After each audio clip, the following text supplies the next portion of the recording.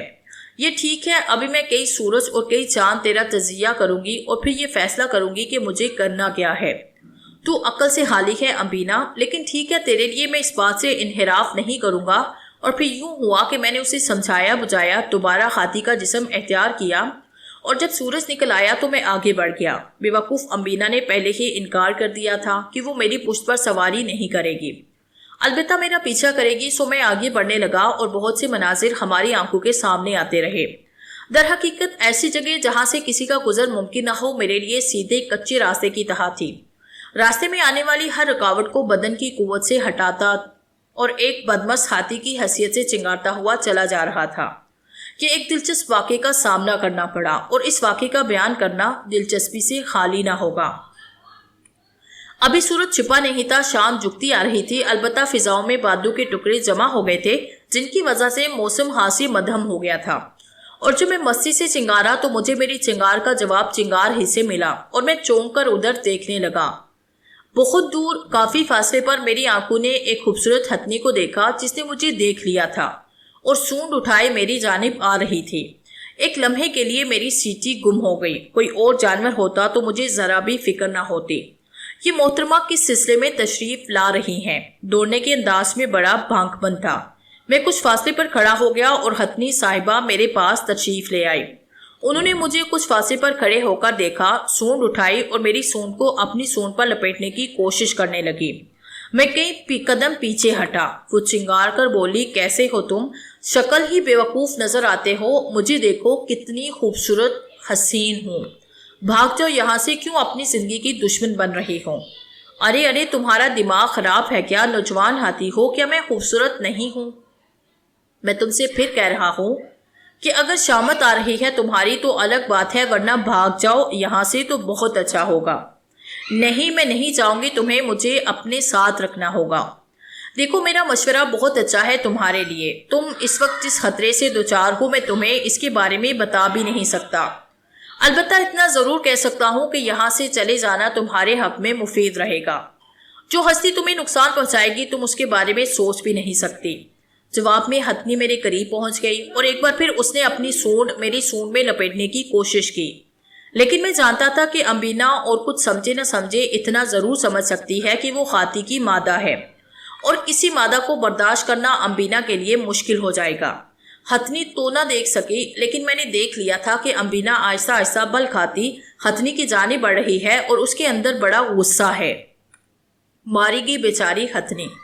بہرحال میں نے سمجھایا تھا کہ باز آ جا ان فیل مستیوں سے، لیکن نہیں مانی۔ بھلا میں کیا کر سکتا ہوں اس کے لیے؟ امبینا نے اس کے داہنے پاؤں میں کاٹا تھا اور ہتھنی زور سے چنگاری تھی۔ اس نے پلٹ کر امبینا کی طرف دیکھا، لیکن امبینا برق رفتاری سے بل کھاتی ہوئی دور نکل گئی۔ ایک ہاتھی کے لیے سانپ پکڑنا کتنا مشکل کام ہوتا ہے، اس کا منظر میں نے اپنی آنکھوں سے دیکھا۔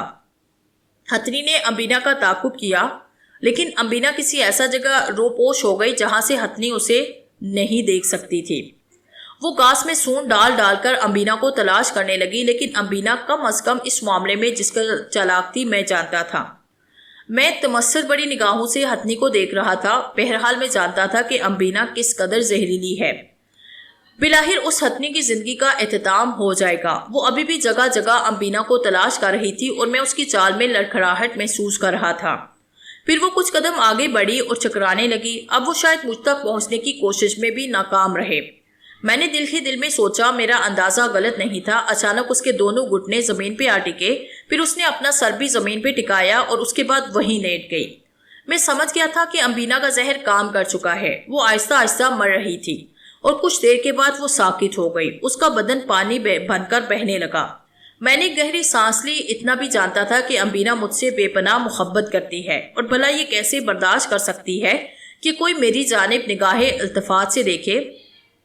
لیکن آخر تھی نہ مادہ، عقل سے حالی، پھنکارتی ہوئی میرے سامنے آئی اور میں غصیدی نگاہوں سے اسے دیکھنے لگا۔ ناراض کیوں ہوتے ہو؟ تم نے اس کی حرکت نہیں دیکھی؟ وہ تمہاری جانب محبت سے بڑھ رہی تھی۔ کیا میں یہ بات برداشت کر سکتی ہوں؟ بے وقوف ہے تو، بالکل جاہل اور ناکارہ۔ تجھے اتنی عقل نہیں کہ میں وہ نہیں تھا جسے سمجھ کر وہ آگے بڑھ رہی تھی؟ کیا اس کی موت اتنی ضروری تھی؟ تو تم اس کے لیے اس قدر افسردہ کیوں ہو؟ اس لیے کہ تو نے آخرکار ایک زندگی کا خاتمہ کر دیا۔ میں ہر اس زندگی کا خاتمہ کروں گی جس نے تمہاری طرف ایسی نگاہوں سے دیکھا۔ یہ نگاہیں صرف میرے لیے محسوس ہے۔ میں بے بسی سے ہنسنے لگا، پھر میں نے کہا، خیر اب تو جو بکواس چاہے کر لے، مجھے یہ تیری بات بالکل پسند نہیں آئی۔ نہ صحیح، لیکن تو نے دیکھ لیا کیا ہی ناپائیدار چیز ہے، کتنی آسانی سے میں نے اسے زندگی سے محروم کر دیا۔ اس کا مطلب ہے کہ ایک ناگن کے سامنے ہاتھی کوئی حیثیت نہیں رکھتا۔ کیا؟ میں نے غصیلے انداز سے کہا، تو مجھے ہاتھی سمجھ رہی ہے کیا؟ چل آ تو صحیح، ذرا مجھے کاٹ کر دکھا، امبینا پیار بڑے انداز میں بولی۔ تجھے تو میں اس وقت بھی نہ کاٹوں جب مجھ پر زندگی تنگ ہو گئی ہو، مگر مجھے یہ سب کچھ پسند نہیں آیا۔ تو ٹھیک ہے، تو اپنی پسند کی جون بدل لے، مجھے کوئی اعتراض نہیں ہوگا، میں نے غصیلے انداز میں جواب دیا، اور امبینا خاموش ہو گئی۔ وقت تیزی سے آگے بڑھنے لگا۔ ہم دونوں جنگلوں کے سلسلے کو عبور کرتے ہوئے چلے جا رہے تھے۔ امبینا نے ابھی تک اپنے آپ کو کسی اور روپ میں تبدیل نہیں کیا تھا۔ وہ ناگن ہی بنی ہوئی تھی اور برق رفتاری سے دوڑ رہی تھی۔ ہاں، اس وقت اسے دقت پیش آتی جب جنگل میں لمبی لمبی جھاڑیاں اور کانٹے نظر آتے۔ میں مست ہاتھی بنا ہوا ان جھاڑیوں، کانٹوں اور چھوٹے درختوں کو روندتا آگے بڑھ رہا تھا۔ میں نے کئی بار امبینا سے کہا کہ اگر وہ بھی ہتھنی بن جائے تو یہ جھاڑیاں ہی کیا، یہ چھوٹے موٹے درخت بھی بیکار ثابت ہو اور ان سے کوئی نقصان نہ پہنچے گا، لیکن وہ میری بات مان نہیں رہی تھی۔ پھر رات کا وقت تھا، کہیں دور سے ہاتھیوں کے چنگارنے کی آوازیں سنائی دینے لگی۔ غالباً ہاتھیوں کا کوئی گول تھا۔ میں نے سوچا کہ مجھے ان سے بچنا چاہیے، کہیں ان کی وجہ سے مجھے کوئی نقصان نہ پہنچ جائے۔ چنانچہ میں نے رخ تبدیل کیا اور تیز رفتاری سے ایک جانب بڑھنے لگا۔ پھر اچانک کچھ ہو گیا۔ ہاں، بالکل ہی اچانک میں مجھے یوں محسوس ہونے لگا جیسے میرے قدموں تلے سے زمین نکل گئی ہو اور میں آسمان سے زمین میں گرتا جا رہا ہوں۔ پھر میرے کانوں نے ایک خوفناک دھماکہ سنا۔ یہ میرے بھاری بھرکم بدن کے گڑھے میں گرنے کا دھماکہ تھا۔ چوٹ کا احساس تو خیر زیادہ شدید نہیں تھا، لیکن گرنے کے بعد اٹھنے کی کوشش میں کافی جدوجہد کرنا پڑی تھی۔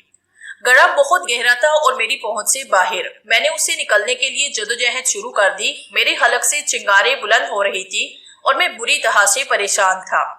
کچھ سمجھ میں نہیں آتا تھا کہ یہ سب کیا ہوا ہے۔ یہ گڑھا بے شک زمین میں تھا، لیکن اس کا اوپری حصہ پتوں سے ڈھکا ہوا تھا اور یوں لگتا تھا جیسے اسے پتوں میں خاص طور ڈھک کر چھپا دیا گیا ہو۔ لیکن ایسا کس نے کیا اور کیوں کیا، بات سمجھ میں نہیں آتی تھی۔ پھر امبینا کو دیکھا جو گڑھے میں اتر رہی تھی۔ میں بے چینی سے اسے دیکھنے لگا۔ تھوڑی ہی دیر کے بعد امبینا گڑھے میں داخل ہو گئی تھی۔ اس نے مجھے بے بسی سے ادھر ادھر بھاگتے چیختے چلاتے دیکھا تو بہت خوش ہوئی۔ کہنے لگی، ارے واہ میرے بے وقوف ساتھی، اب بتاؤ اپنے بھاری بھرکم اور طاقتور بدن کو اس گڑھے سے باہر کیسے نکالو گے؟ تو میرا مذاق اڑا رہی ہے؟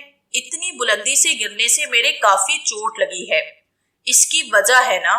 بھاڑ میں جائے وجہ، میں کہتا ہوں میں یہاں سے باہر کیسے نکلوں؟ میں باہر نکل کے دکھاؤں تمہیں؟ اس نے کہا اور میں اسے گھورنے لگا۔ واقعی میرے باہر نکلنے کا کوئی امکان نہیں تھا۔ وہ کہنے لگی، تم اپنے اس طاقتور وجود کو بہت شاندار سمجھتے تھے۔ درختوں کو جڑ سے اکھاڑ دینا، جھاڑیوں کو رون ڈالنا، جنگل کے جانوروں کو اپنی سونڈ میں لپیٹ کر زمین پر دے مارنا، یا طاقتور جانوروں کے جسموں کو اپنا پاؤں رکھ کر ختم کر دینا۔ اگر سب کچھ ہوتا تو اس وقت تم اس گڑھے سے بھی باہر نکل سکتے۔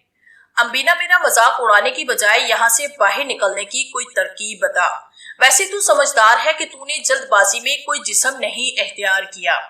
ذرا بلندی کی طرف دیکھو، امبینا نے کہا اور میں نے نگاہیں اٹھا کر اوپر دیکھا۔ گڑھے کے کنارے ایک درخت لگا ہوا تھا اور اس درخت سے کافی بلندی پر کچھ پرندے پر پھیلائے گردش کر رہے تھے۔ مجھے کوئی خاص چیز نظر نہیں آتی۔ آ تو رہی ہے مگر تم اس پر غور نہیں کر رہے۔ کیا مطلب؟ ان پرندوں کو نہیں دیکھ رہے؟ ہاں، دیکھ رہا ہوں۔